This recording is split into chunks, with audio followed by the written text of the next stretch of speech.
Hey everyone, welcome back to another Throwback Thursday. So this is a beach swipe I did, I think in 2021. So it was my first and only one so far, in acrylic anyway. And so I used this 8-inch gallery wrapped canvas. So I'm putting my pillow paint down and I'm going to walk you through what I did. I remember being really nervous about it just because I had seen it done, and at the time I wasn't super swipe savvy yet. I'm still not, I don't know that I would call myself savvy now. So I was nervous, but I think it turned out really pretty. I used a lot of colors. Um, but yeah, so the first color we're going to use, and obviously when you do a beach swipe, in most cases you kind of do a gradient dark to light blue, and then kind of work into your sand if you're going to include sand. So I started off with Paynes Gray from Atelier Interactive, which is this color right here. And I wanted to kind of keep the color in the center so when we swiped, it had kind of somewhere to go without being completely overwhelming. So that's kind of the idea there. Sorry about the focus issues. So first up is Paynes Gray, and then I did use Atelier Free Flow, which is their fluid acrylic, in Phthalo Blue, which obviously is a much brighter blue. And you can see that I'm quite heavy-handed with the paint here. All right, so this is our Phthalo Blue.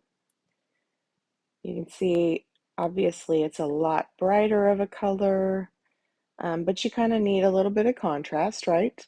And then the following color was a custom mix using two Colourarte primary elements. One was called Greek Isles and the other was called Laguna Azul. And these colors, and I think what I must have done is taken two little pots of color that needed to be used and just mixed them together. So they're both super sparkly, but they were also part of um, a line of primary elements that has a little bit more opacity. I want to say that they were the glitz colors, or having a brain lapse here, but you see I just didn't use too much because I kind of wanted it to be a pop of color.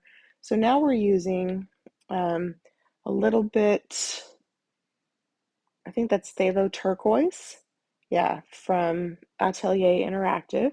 So now we're switching from the heavier blue shades to kind of the blue greens, right? So we're kind of working our way, but at the same time, sprinkling a little bit of that color in for blending.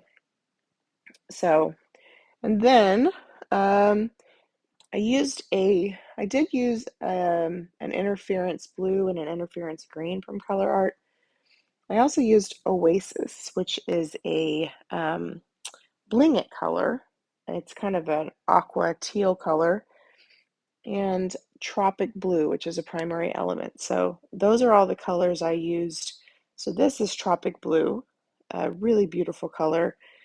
Obviously, because it's a primary element, it's going to be very transparent. So, but it is a nice like sea green color as we get closer to the sand area. Very nice. And then this is the Oasis color. And if I recall, I used this more to blend all of the colors together. So, and then I think I drizzled the top with the interference colors. Now the sand, I used Golden Honey, which is a prism pour color, but it is a like first generation, I believe, prism pour color when they were still in like the tubs. But it is a beautiful gold. So I'm going to be sad when I run out of it because Colourarte doesn't sell it anymore. But I think if I were to compare it to like a Bling It color or even a current prism pour color, it would probably be similar to like Solar Flare. What I liked about it is it was sort of a soft gold, but it was still really sparkly. But it also had some large particulates, so it it was just very shimmery. It's a beautiful color. So I drizzled the interference colors over the top, obviously, because as when we resin it, the light will refract and interfere with those interference colors, and give us a nice color shift. So that is the Golden Honey. As you can see, it's not too yellow, it's not too like brassy. It's kind of a nice gold for a sandy color. Now you could do like an actual tan color here. I didn't want to. I wanted to use the gold. And then I used a titanium white cell activator, which at the time I used Amsterdam, but I also used an Atelier blue black cell activator. So that way we had a little bit of contrast. My fear with using all white would be that the white would be too drastic in certain places, um, like especially over the blue parts, right? If you used all white, then you'd have a bunch of white lacing, and if that looked like waves, that would work out. But if it didn't, then so you can tell I put a lot of thought into the process. So here's my blue black cell activator on my palette knife. I'm nervous even just like doing the voiceover, and I've already done the painting in the past, so it just shows you how I must have felt when I did it. But it turned out really pretty. I think I actually gave this piece in a swap of styles exchange that we did. So we drizzled the white on the top. So that means the blue will be more dominant than the white. So I even swiped over my sand. So that may have been too much, but you can see the sand is still sort of in there. If I had it to do again, what I might do is do the cell activator the way I did it in the water area and then reverse it and do maybe a little bit more white in the sand. But in my opinion, it kind of worked out because it looked like the waves kind of crashing over the sand. So I did lose a lot of the gold, but it looked like what you would imagine the water does when it comes and kind of comes up to the shore. Now, not every beach has perfectly blue water, right? I'm in Texas. Our water is kind of murky looking on our coastline. Um, but you can see I'm trying to not lose my sand or that um, tropical color. What is it called? Tropic blue entirely. So I'm shifting some of the weight of the paint back toward the back, and then we'll spin it. So now that we've got our colors down, I'm going to speed us up a little bit. Okay, and I obviously had those really like big cells back toward the corner, so I kind of want to make sure my corners are covered, but I like the movement we're seeing, but I don't want to lose all of the stuff in the front either. So yeah, this kind of makes me want to do another one on like a round,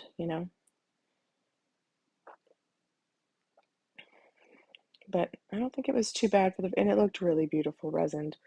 I don't know if I still have a resin result video. It did look really beautiful. So sometimes I'm really bad about getting videos off my phone until I run out of space, so I will check. Perhaps it's in there. Probably not, but oh, yes, it is. I will show it to you at the end. All right, so now we're just working on our composition. I'm a little nervous about the fact that we don't have a lot of paint in this one corner, but I think it'll be okay.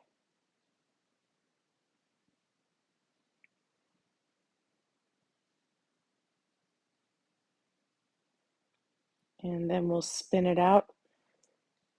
Oh, you can see I was also nervous at that time about the corner. It's kind of funny, right? All right.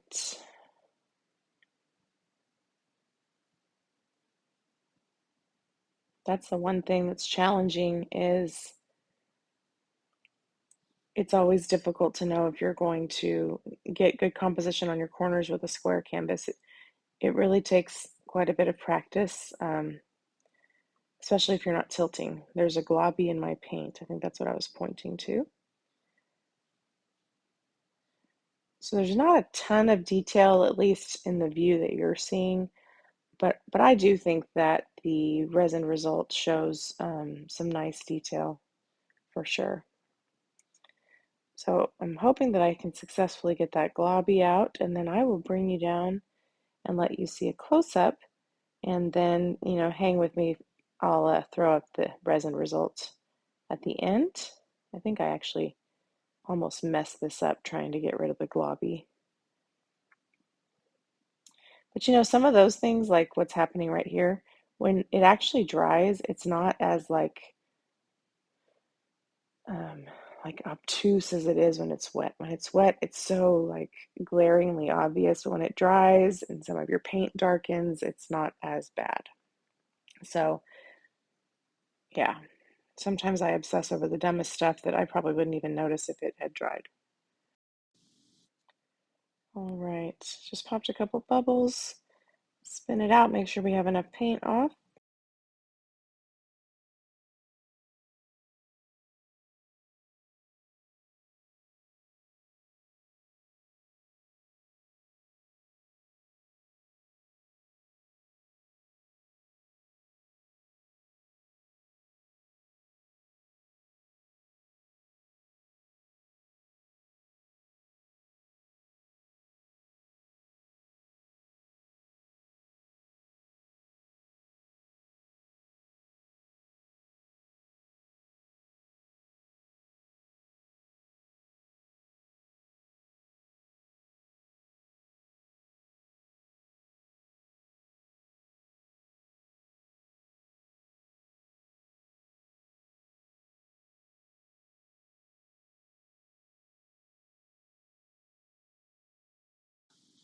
And here it is. See some nice cell action, but we also see some places where you don't have a lot of cells, which would, you know, make sense with water. And you can see enough white in there to look kind of like a wave, but it's not so much white that everything gets lost. Obviously, my sand, you know, it's more of an accent color. But yeah, stay tuned. I'll share the resin result with you as well. And yeah, thanks for joining me on another Throwback Thursday. I do have a lot of videos to edit for you guys, so hang in there with me and I'll share some things with you. I did my first layered wood door sign, which turned out cute, but there were some things I did wrong. So I learned some things from it, but I do think it turned out cute. And I actually used some Purely pigments in my airbrush to color the layers. So I'll share that with you. Um, it was a great experience to see, you know, how I can use Colourarte, which is quite versatile, even in my airbrush, which I've never used for painting before. I've only used it for just air or varnishing. So it also provides some purpose to my airbrush. So that's fun. But anyway, let me show you the resin results and I will catch you in the next video. Again, thanks for watching. It kind of makes you want to go to the beach, you know, especially because it's like 100 here. Anyway, thanks so much for watching, you guys. I'll talk to you soon, and I'll show you the resin result real quick.